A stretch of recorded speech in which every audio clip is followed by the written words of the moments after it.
DreAllDay.com. Dre Baldwin with DreAllDay.com. Today we want to talk about success. I mean, everybody wants success. Everybody wakes up every day and takes actions towards getting success, right? Or at least they say they do, right? Everybody says they want success. Some people have a picture of exactly what their success looks like. Some people talk about success, don't even know what it will look like for them. Therefore, they can never get to it no matter how hard they work. But today I want to talk about another side of success and how you may be afraid of it.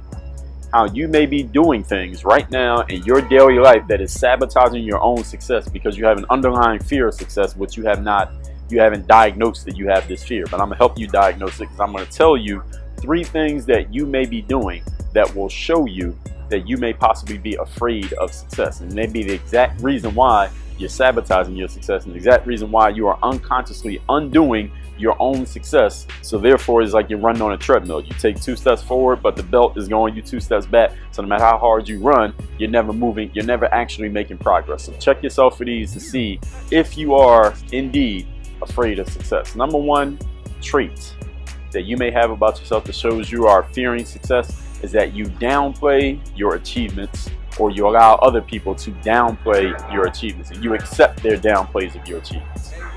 Anytime someone does something successfully and they say, oh, well, I only did this, or it's not as good as this person, or well, this person has done 10 times more than me.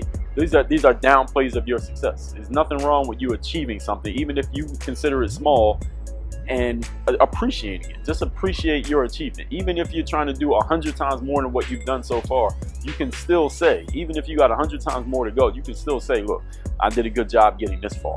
I appreciate myself for doing this. You know what? This is an achievement. This is an accomplishment. This is something to build on. That's how you need to treat your success. And what a lot of people do, let's say they're only step 1 of 1,000 that they need to take to get to the real goal that they have. They say, well, this is nothing.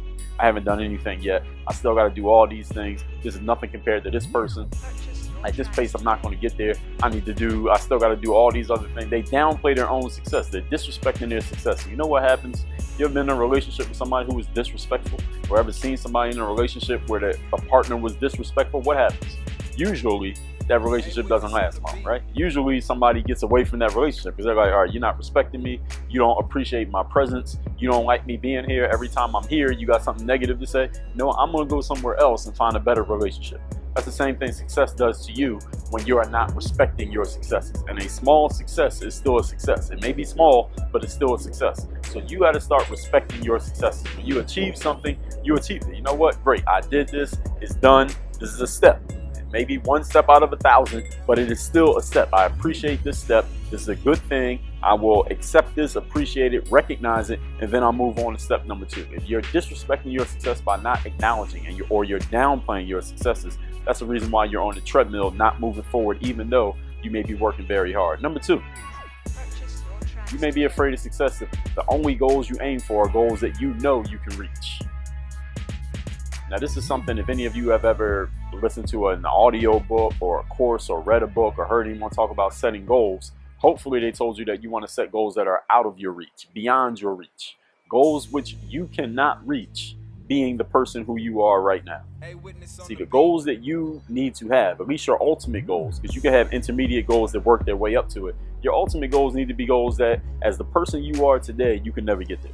All right. In order for you to get to that goal, your biggest goals, you would have to become a different person. There is something about your being as a person, not just your actions, not just what you have materially, but who you are as a person would need to change in order for you to get from here to that goal. You had to become a different person, hopefully a better person in many ways in order to get there. If your goal is something that you can reach as the person you are right now, that's not a big enough goal. It's too easy of a goal to reach. And what happens when you have goals that are so easy to reach is that you're not even motivated to go to it because it doesn't require much of you. You don't have to stretch yourself to do it. And paradoxically, it's harder to reach that goal than it is the goal that you have to stretch for.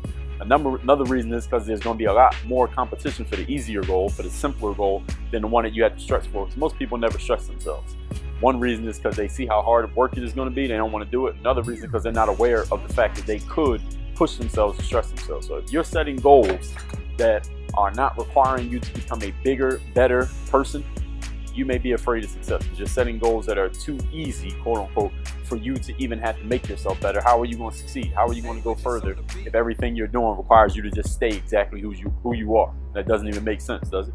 Number 3, way that you may know that you are afraid of success. When you try something, maybe you're going after one of those big goals that you had to stretch yourself for, and it doesn't work the first time, you quit. First time you try the goal, first time you try to go after it, first move you make to achieve it, it doesn't work, so you quit. You give up, you stop trying, you say, well, I tried it, it didn't work. Because you don't want to be the jerk who says, well, I had a goal and I never tried, right? I heard somebody else said it didn't work, so I didn't try it. You don't want to be that person because you would feel dumb just to even say that. Well, I thought it might not work, so I never tried it in the first place. It just sounds stupid, right? So you're a little bit smarter than that. You say, let me take some effort. So you actually do something. It still doesn't work the first time. Well, not still, but it doesn't work the first time, and now you use that as an excuse. You're like, okay, well, I tried it. Nobody can say I didn't try. Nobody can say I didn't do the effort. Nobody can say I didn't make the phone call or send the email or make the pitch or create the product or try to sell it or try out for the team. Whatever it is, you actually took some action, but it didn't work the first time, so now you say, well, I tried it, and you quit. This is what people do when they're afraid of succeeding, because they know, I think most of us know, if you're going to go as far as taking some action to succeed, I think you have a pretty good idea that it's probably not going to just pop off and be perfect the first time you do it. First time you make a sales presentation, you might not sell the product. The first time you go and give a speech as a public speaker, it may not be your best speech ever. The first time you try to play on a basketball team, you might not make the team. You might not get in the game if you do make the team.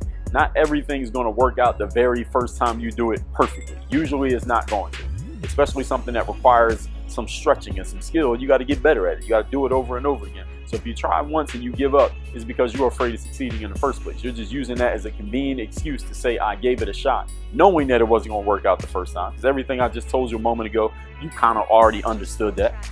You're using that as a shield for the fact that you're afraid of your own success.